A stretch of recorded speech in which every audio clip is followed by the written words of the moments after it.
มือนี่สิพาเบิ่งกิจกรรมประจำวันของบ่าวลอยคำหลังจากที่มาแต่ทำงานอยู่ไทย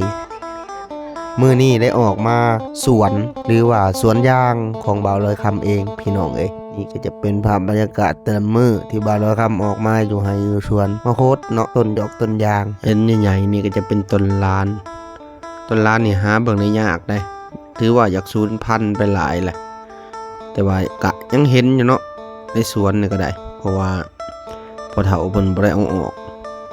จากสวนเนาะเพิ่นปล่อยไว้ให้เป็นเอกลักษณ์เพิ่นว่ามันบ่ค่อยได้พบเห็นแล้วที่เอาออกไปก็เสียดายเอาไว้ให้ลูกให้หลานเบิ่งก็จะประมาณนี้พี่น้องเอ้ย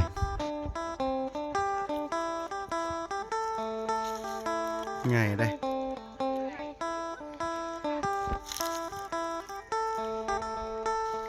ตัวแดดร้ายโพดบ้านเฮา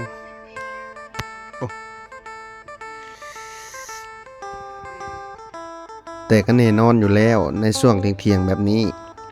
ก็ต้องมีมะม่วงสอเอามาแล้วก็มาเฮ็ดแจ่วหวานกิน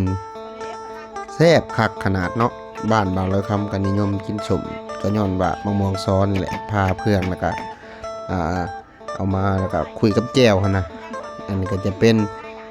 รูปภาพหรือว่าคลิปวิดีโอที่เฮาเฮ็ดแจ่วเนาะ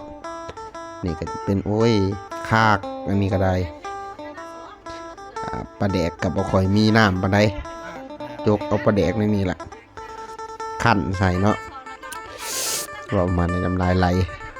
ขนาดกินแล้วเลยจะมาพากเลยนะอันนี้เป็นขั้นตอนกินพี่น้องเอ้ย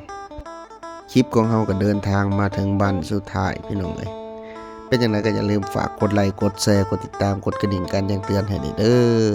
สำหรับใครที่เบิ่งชมจนจบก็จะประมาณนี้นะเนาะพี่น้องเนาะบรรยากาศบ้านเฮาขอขอบใจ